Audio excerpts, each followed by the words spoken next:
Hello అండి. ఓం నమ శివాయ అందరికీ. టైలరింగ్ క్లాస్ ఫోర్ కంప్లీట్ అయితే అయిపోయింది కదండి. అందులో నేను బేసిక్ అంటే నార్మల్గా మనము ఉక్స్ కాజా ఎలాగ వేయాలి, తర్వాత మనకి క్రాస్ పట్టి అనేది ఏ విధంగా తీసుకోవాలి అనేది అయితే చెప్పాను. ఇప్పుడు క్లాస్ 5 అండి. దానికి కంటిన్యూషన్ ఇది. ఒకవేళ మీరు ఆ వీడియో చూడకుంటే ఖచ్చితంగా మన ఛానల్లోకి వెళ్ళి టైలరింగ్ క్లాస్ 1 నుంచి నేనైతే అప్లోడ్ చేశాను. ఇంట్రెస్ట్ ఉన్న వాళ్ళైతే ఒకసారి చెక్ చేయండి. ఈ క్లాస్లో నేను బేసిక్ స్టిచెస్ అనేది నేర్పిస్తున్నాను. నార్మల్గా కొత్తగా టైలరింగ్ నేర్చుకునే వారికి బేసిక్ స్టిచెస్ అనేది ఏ విధంగా వేయాలి, మిషన్ తొక్కేకి రాని వాళ్ళు కూడా ఈజీగా ఏ విధంగా నేర్చుకోవాలి అనేది అయితే నేను ఇక్కడ మీకు ఎక్స్ప్లెయిన్ చేస్తూ నీట్గా అయితే చూపిస్తానండి. ఒకవేళ మీకు టైలరింగ్ అసలు రాకపోతే ఈ వీడియోస్ని ఫాలో అవ్వండి. అంటే మన ఛానల్ని ఫాలో అయ్యి నేను పెట్టే వీడియోస్ని అన్నిటినీ చూస్తూ ఉండండి. ఖచ్చితంగా మీకైతే మంచి ఇన్ఫర్మేషన్ అయితే వస్తుంది. ఇంకా మన ఛానల్ని మీరు సబ్స్క్రైబ్ చేసుకోకుంటే ఖచ్చితంగా సబ్స్క్రైబ్ చేసుకొని వీడియోని కూడా లైక్ చేయండి. లైక్ చేయడం వల్ల మీలాంటి మంచి మనుషులకి ఇంకొందరికి ఈ వీడియో అనేది రికమెండ్ అవుతుంది. ఖచ్చితంగా వీడియోని లైక్ చేయడం మాత్రం మర్చిపోవద్దు. ఇప్పుడు చూడండి, నేను ఫస్ట్ అయితే నార్మల్గా మనము టైలరింగ్లో స్ట్రైట్ స్టిచ్ అనేది చూపిస్తాను. తర్వాత క్రాస్గా కర్వ్స్ ఉంటాయి కదండి, సో అవి, తర్వాత జిగ్జాగ్ ప్యాటర్న్ ఉంటుంది కదండి, తర్వాత కట్ వర్క్. మరి మనం మెయిన్గా ఈ కుట్ అనేది చాలా ఇంపార్టెంట్. ఇప్పుడు చెప్పే నేను కుట్ అనేది రఫ్ చేయడం అండి. ఇది రఫ్ చేయడం అనేది చాలా ఇంపార్టెంట్. మనం ప్రతిసారి కుట్ అనేది స్టాప్ చేసేటప్పుడు రఫ్ చేయాలి కదా కంపల్సరీగా. ఇది ఏ బ్లౌజెస్కి, తర్వాత డ్రెస్సెస్కి, దేనికైనా కూడా మనం కంపల్సరీగా రఫ్ అయితే చేయాలి. కుట్టిన తర్వాత లాస్ట్కి వచ్చేసరికి అలానే స్టాప్ చేయకోకుండా రఫ్ చేసి స్టాప్ చేయడం వల్ల, కట్ చేయడం వల్ల మనకి ఆ కుట్ అనేది అస్సలకి ఊడిపోదు. ఇంకా బేసిక్ నెక్స్ అయితే నేను ఇక్కడ చూపించి వీటిని ఎలాగ స్టిచ్చింగ్ చేయాలి అనేది కూడా మీకు ఇక్కడ ఎక్స్ప్లెయిన్ చేస్తానండి. వీడియోని అయితే ఎక్కడ స్కిప్ చేయకుండా చూడండి. ఇంకా ఒకవేళ మీ ఫ్యామిలీ మెంబర్స్లో ఎవరికన్నా ఈ వీడియో అవసరం అనుకుంటే మాత్రమే ఈ వీడియోని లైక్ చేసి షేర్ చేయండి. మీకు ఈ వీడియో నచ్చినట్టయితే ఖచ్చితంగా ఈ వీడియోని లైక్ చేయండి. అంటే నచ్చినట్టయితే మాత్రమే ఈ వీడియోని లైక్ చేయండి. మీకు ఒకవేళ యూజ్ అవ్వదు అనుకుంటే ఈ వీడియోని స్కిప్ చేసేసేయండి, నో ప్రాబ్లం. ఇప్పుడు చూడండి, ఇప్పుడు నేను ఇవన్నీ కూడా మార్కింగ్ చేశాను పెన్నుతోటి. ఇప్పుడు వీటన్నిటినీ కూడా మనం స్టిచ్ చేయాలి. అంటే ఇప్పుడు మార్కింగ్ చేస్తాం కదండి, దీని మీదనే మనం కుట్ అయితే వేయాలి. ఇది వచ్చేసి స్ట్రైట్ స్టిచ్, ఇది వచ్చేసి కర్వ్ స్టిచ్ అంటాము. ఇది ఇంకొకటి క్రాస్గా ఇలాగా కట్ వర్క్లోనే ఇది ట్రయాంగిల్ షేప్ అయితే వస్తుంది. ఇది వచ్చేసి మనకి కట్ వర్క్ షేప్ అండి. మనం నార్మల్గా కట్ వర్క్ అయితే మార్కింగ్ చేసుకుంటాం కదా హ్యాండ్స్కి. తర్వాత ఇప్పుడు చాలా ట్రెండింగ్లో ఉంది కదా కట్ వర్క్ స్కాలప్ అంటాము. దీన్ని కూడా ఎలాగ కుట్టుకోవాలి అంటే, కుట్టేటప్పుడు కర్వ్ అనేది పక్కకి తిరగకుండా కుట్ అనేది కరెక్ట్గా ఈ మార్కింగ్ మీదనే రావాలి. ఇప్పుడు ఇది వచ్చేసి జిగ్జాగ్ చేసా కదండి, ఇది మనం రఫ్ చేసాం కదా, ఇది వచ్చేసి రఫ్ కుట్టు. ఇది చాలా ఇంపార్టెంట్, చెప్పా కదండి. ఇది కంపల్సరీగా మనకి రఫ్ అయితే చేయాలి ప్రతి బ్లౌజ్కి, తర్వాత ఏది కుడితే దానికి. ఇవి వచ్చేసి నేను సింపుల్గా ఈ మెథడ్స్ వచ్చేసి ఇక్కడ మీకు ఇవన్నీ కూడా నెక్ మెథడ్స్ అండి. 4 అయితే పెట్టాను. ఇవి 4 కూడా మనం యూజువల్గా అయితే వాడుతుంటాం కదా డ్రెస్సెస్కి, తర్వాత బ్లౌజెస్కి, వీటికైతే వాడుతుంటాం అనేసి నేను ఇవి కూడా కొన్ని మీకు ఎక్స్ప్లెయిన్ చేయాలి అనే ఉద్దేశంతో ఇక్కడ చూపిస్తున్నాను. ఇది కంప్లీట్ అయిన తర్వాత ఇప్పుడు నేను స్టిచ్చింగ్ చేయాలి, అది కూడా చూపిస్తా చూడండి. ఫస్ట్ అయితే స్ట్రైట్ కట్ అంటే స్ట్రైట్ కుట్ అనేది ఏ విధంగా వేయాలి. ఒకవేళ మీకు మిషన్ కుట్టేది వస్తే ఆల్రెడీ మీకు ఐడియా అయితే ఉంటుంది. కానీ కొత్తగా బిగినర్స్ ఉంటారు కదండి, వాళ్ళకైతే ఐడియా ఉండదు కదా ఎలాగ మనం స్టిచ్ చేయాలి అనేది. ఫస్ట్ మీరు ఏం చేస్తారంటే ఉత్త మిషన్నే ఎక్కువ అంటే ప్రెస్ అంటే తొక్కాలి, ఎక్కువ మనం తొక్కాలి, ఉత్త మిషనే తొక్కాలి. ఏం దారము తర్వాత దానికి ఏమీ వేయకుండా, కింద బాబిన్ పెట్టకుండా జస్ట్ ఉన్ని తొక్కండి. దానివల్ల మనకి ప్రాక్టీస్ అవుతుంది వచ్చినట్టు. తర్వాత ఇప్పుడు ఈ విధంగా స్ట్రైట్ కుట్టు అయితే వేసాం కదండి. ఇప్పుడు నెక్స్ట్ ఇది కర్వ్ కుట్టు. ఇది నార్మల్గా మనము అలలైతే ఎలాగో వస్తాయో సో ఆ వేవ్ లాగా ఉంటుంది. దీనికి మనము కుట్టు అనేది పక్కకి పోనివ్వకుండా ఇందాక మనం మార్కింగ్ వేసాం కదండి, దాని మీదనే వచ్చేటట్టు ఈ కుట్టు అనేది వేయాలి. అదే పెద్ద టాస్క్. కొత్తగా నేర్చుకునే వారికైతే కొంచెం అటు ఇటు వెళ్తుంది, పర్లేదు. 1-2 సార్లు మనం ప్రాక్టీస్ చేయాలి. చూడండి ఇలాగైతే వచ్చింది కదా. ఇప్పుడు నేను ఇంకొక కుట్టు అయితే చూపిస్తుంది చూడండి. ఇది మనకి ట్రయాంగిల్ షేప్ వస్తుంది, కానీ మొత్తం ట్రయాంగిల్ అయితే అవ్వదు. చూడండి ఇలాగా మొత్తం జిగ్జాగ్ ప్యాటర్న్ వస్తుంది ఇది. దీన్ని కొంచెం ఇవి కూడా ఇప్పుడు మనకి ట్రెండింగ్లో ఉన్నాయి కదండి, ఇది కూడా స్కాలప్ టైప్ వస్తుంది. ఇదంతా కూడా మనం ఇలాగా కొద్దిగా కొద్దిగా స్టిచ్ చేయాలి. ఇంకొకటి మనం గుర్తుపెట్టుకోవాల్సింది ఏంటంటే, స్టాప్ వచ్చినప్పుడు అంటే మూల వచ్చినప్పుడు దానికి కరెక్ట్గా మనము నీడిల్ని కిందికి దింపాలి. కిందికి దింపి మళ్ళీ టర్న్ చేయాలి. చూడండి ఇప్పుడు నేను మీకు చూపిస్తాను. ఇది స్టార్టింగ్ పాయింట్ కదా కర్వ్ అనేది. చూడండి ఏ విధంగా నేను ఈ విధంగా తిప్పుతున్నాను అనేది. క్లాత్ని మనము ఈ విధంగా టర్న్ చేయాలంటే తిప్పాలి. అప్పుడే మనకి కుట్ అనేది కరెక్ట్గా మనం లైన్ వేసాం కదండి, మార్కింగ్ వేసిన దాని మీద కరెక్ట్గా పడుతుంది. చూడండి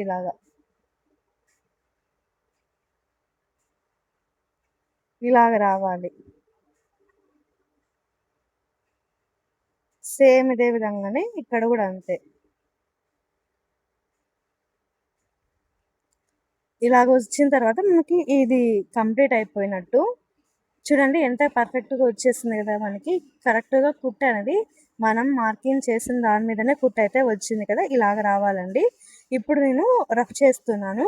మీకు ఇక్కడ చూపించడం కోసం మాత్రమే నేను ఇక్కడ మార్కింగ్ అంటే ఇలాగా రఫ్ చేస్తున్నాను. మనం నార్మల్గా అయితే చేసిన దాని మీదనే రఫ్ చేస్తాం కదా, అది అంటే కుట్టు పడిన దాని మీదనే ఈ కుట్టు అనేది పడాలి. అప్పుడే మనకి రఫ్ అయినట్టు ఆ కుట్టు అనేది బయటికి రాకుండా ఉంటుంది, లాక్ అయిపోతుంది. చూడండి ఇలాగా ఫర్ ఎగ్జాంపుల్ మీకు ఇక్కడ చూపిస్తున్నాను, ఇలాగ మనం రఫ్ చేస్తామని. చూడండి ఇదైతే కంప్లీట్ అయిపోయింది కదా. ఇప్పుడు మనము నెక్ అయితే చూడాలి. ఫస్ట్ అయితే నేను బేసిక్ మెథడ్ మనం బేసిక్గా నెక్స్ అనేది స్టార్టింగ్లో మనం రౌండ్ నెక్ కదా ప్రిఫర్ చేసేది.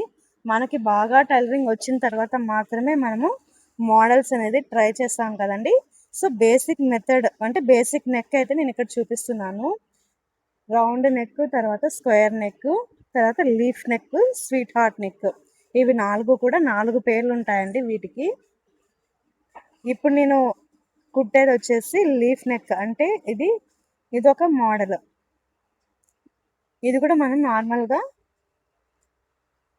డ్రెస్సెస్కి పెట్టుకుంటాం కదండి. సో దానికోసం అయితే నేను ఇక్కడ మీకు చూపిస్తున్నాను, యూజ్ అవుతుంది అనేసి. దీన్ని మనం పాదంని తిప్పే దాంట్లో ఉంటుందండి ఇదంతా కూడా. ఇది కూడా కంప్లీట్ అయిపోయింది. ఇప్పుడు ఇంకా స్క్వేర్ నెక్ అయితే స్టిచ్చింగ్ చేయాలి. చూడండి ఇప్పుడు ఇది కంప్లీట్, ఇది కరెక్ట్గా మూల్ అనేది వచ్చినప్పుడు ఈ సూది అనేది అంటే నీడిల్ని కిందికి దింపి మళ్ళీ మనము క్లాత్ని టర్న్ చేసేసి పాదంని పైకెత్తి మళ్ళీ కుట్టాలి స్టిచ్చింగ్ అనేది. అప్పుడే మనకి నీటి ఫినిషింగ్ అయితే వస్తుందండి.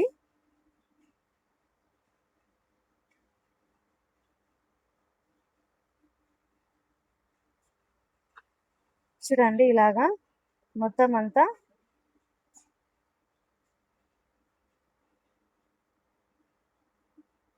మూలలు అనేవి పర్ఫెక్ట్గా రావాలి. ఇక్కడ కొత్తగా టైలరింగ్ నేర్చుకునే వారికైతే ఈ నెక్ కుట్టడం కొంచెం ఇబ్బంది అవుతుంది. మనం అంటే గుర్తుపెట్టుకోవాల్సింది ఒకటేనండి, మూలలు తిప్పేటప్పుడు మాత్రం పర్ఫెక్ట్గా రావాలి. అలాగొస్తే ఇంకా మనకి నీట్గా వచ్చేసినట్టే. చూడండి ఇవన్నీ కూడా మనకి బేసిక్ స్టిచ్చెసేనండి. నాకు తెలిసిన కొన్నిటిని మీకు షేర్ చేశాను. ఐ హోప్ మీకు ఇది హెల్ప్ అవుతుందని అనుకుంటున్నాను. ఇప్పుడు ఇదైతే కంప్లీట్ అయిపోయిందండి బేసిక్ స్టిచెస్ అయితే. ఇప్పుడు ఫ్రాక్ నార్మల్గా మనము ఫ్రాక్ అనేది ఏ విధంగా కటింగ్ చేయాలి అది నేను ఇక్కడ పేపర్ కటింగ్ చూపిస్తున్నాను. మెజర్మెంట్స్ అనేది ఇక్కడ చూపించుకుంటూ మీకైతే చెప్తానండి. నెక్స్ట్ వీడియోలో నేను మెజర్మెంట్స్ అనేది ఏ విధంగా తీసుకోవాలి ఫ్రాక్స్కి అనేది ఒక చార్ట్ రూపంలో చెప్తాను.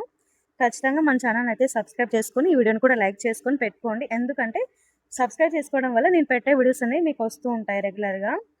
చిన్నపిల్లలకి ఎప్పుడైనా కూడా మనం నెక్ అనేది 4.5 పెట్టుకుంటే సరిపోతుందండి. ఇందులో నేను నెక్ అనేది 2 ఇంచెస్ పెట్టాను. తర్వాత షోల్డర్ అనేది 2.5 పెట్టాను. తర్వాత నెక్ లెంత్ కూడా నేను 2 ఇంచులే పెట్టాను. అంటే నెక్ పొడవు వెడల్పు రెండు కూడా 2 ఇంచులు 2 ఇంచులు పెట్టాను.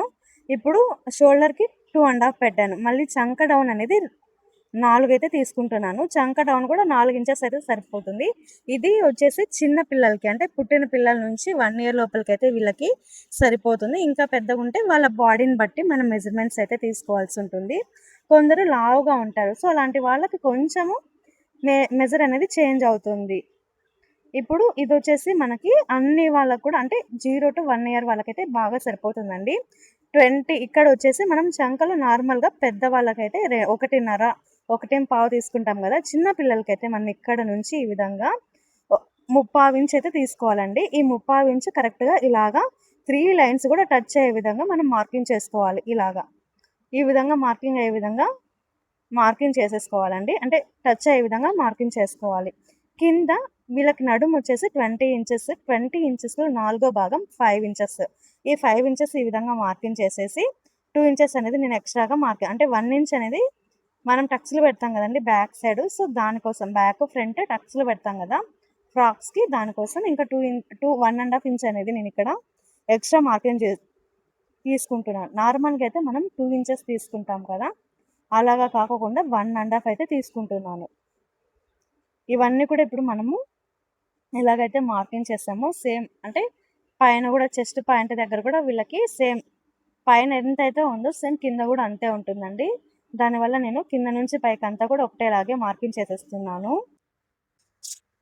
నడుము ఎంతైతే ఉంటుందో చెస్ట్ కూడా అంతే ఉంటుందండి చిన్నపిల్లలకి. సో నేను కింద నుంచి పై వరకు అయితే ఒక లైన్ అయితే వేసేసి ఎక్స్ట్రాగా ఖర్చుకైతే మనం 1.5 పెట్టుకున్నాం కదా, ఇది కూడా ఇలాగ మార్కింగ్ చేసేసాను. ఇప్పుడు మనము పైన కూడా ఖర్చుతో పాటు మనము ఇక్కడ షోల్డర్ 1/2 ఇంచ్ ఖర్చు కోసం ఇలాగా మార్కింగ్ చేసేసి ఇప్పుడు రౌండ్ నెక్ అయితే మార్కింగ్ చేస్తున్నాను. ఫ్రంట్ బ్యాక్ రెండు కూడా మనం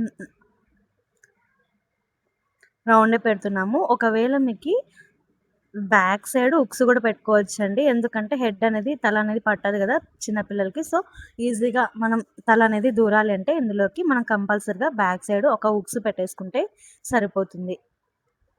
ఇప్పుడు నేను రౌండ్ నెక్ అయితే కట్ చేస్తున్నాను. షోల్డర్స్ కూడా ఓపెన్ చేసేస్తున్నాను. రెండు కూడా ఇలా ఓపెన్ చేసేస్తే మనకి రెండు అంటే బ్యాక్ పార్ట్ ఫ్రంట్ పార్ట్ రెండు కూడా వచ్చేస్తాయి. ఇప్పుడు మనము టాప్ అయితే రెడీ అయింది, కానీ కింద బాటమ్ ఉంది కదండి, ఫ్రిల్స్ పెట్టాలి కదా. దీన్ని నేను ఎంత తీసుకుంటాను అనేది కూడా చెప్తా చూడండి. 80 సెంటీమీటర్స్ అయితే సరిపోతుంది చిన్నపిల్లలకి. లేదంటే ఇంకా బాగా ఫ్రిల్స్ పడాలి ఒకవేళ పెద్ద పిల్లలు అనుకుంటే ఒక 1 మీటర్ అయితే సరిపోతుందండి ఫ్రాక్స్కి. చూడండి ఇలాగుంది కదా, ఇది మనకి నడుము. ఇందులో మనం 1.5 అయితే సైడ్ అయితే వెళ్ళిపోతుంది. చూడండి ఇక్కడ నేను క్లాత్ పేపర్తో చూపిస్తున్నాను ఎంత మిగులుతుంది చూడండి. మనకి ఇదంతా కూడా మిగులుతుంది, ఇదంతా మనకి ఎక్స్ట్రాగా ఉన్న ఫ్యాబ్రిక్. ఇప్పుడు మనము దీన్ని అంతా కూడా కవర్ అయ్యే విధంగా ఫ్రిల్స్ పెట్టాలి. నేను ఎక్కడే కూడా మెజర్మెంట్స్ అనేది చూపించలేదండి.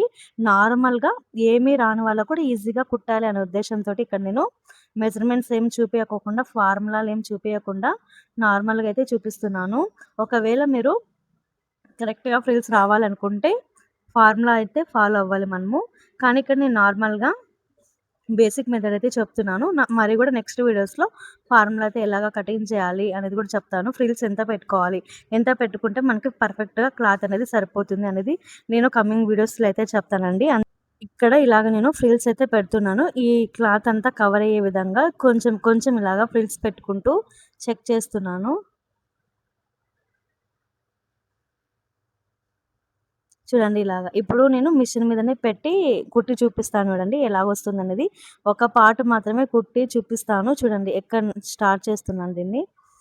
మనము ఇలాగ కుట్టడం వల్ల ఏమవుతుందంటే మనకి ప్రాక్టీస్ అయినట్టు ఉంటుంది, కానీ నేను ఇక్కడ క్లాత్ మీద కాకుండా పేపర్ మీద చూపిస్తున్నాను. నెక్స్ట్ వీడియోలో నేను క్లాత్ మీద ఎలాగా కటింగ్ చేయాలి, తర్వాత స్టిచ్చింగ్ చేయాలి అంతా కూడా నేను ఒకే వీడియోలోనే పోస్ట్ చేస్తాను. నెక్స్ట్ వీడియోలో ఖచ్చితంగా మీరైతే వీడియోని కంపల్సరీగా అయితే చూడండి. ఇప్పుడు చూడండి స్టార్ట్ చేస్తున్నా చూడండి. పేపర్ మీదనే హైట్ అనేది కూడా మీరు మీ పిల్లలు ఎంతైతే ఉంటారో దాన్ని బట్టి అయితే తీసుకోవచ్చు. నేను ఇక్కడ నార్మల్గా ఇంత హైట్ 15 ఇంచెస్ ఉంటుందండి. ఈ 15 ఇంచెస్ని ఇలాగ తీసేసుకున్నాను. న్యూస్ పేపర్ని అంతా కూడా ఒక పేపర్ ఉంటుంది కదా, దీన్ని ఇలాగ తీసేసుకొనేసి ఇదే విధంగానే ఇక్కడ స్టిచ్చింగ్ అయితే చేస్తున్నాను. ఫ్రిల్స్ కూడా కవర్ అయ్యే విధంగా క్లాత్ అంతా అంటే పేపర్ అంతా సరిపోయే విధంగా నేను ఇక్కడ ఫ్రిల్స్ అయితే పెడుతున్నాను. ఒకసారి మీరు గమనించగలరు.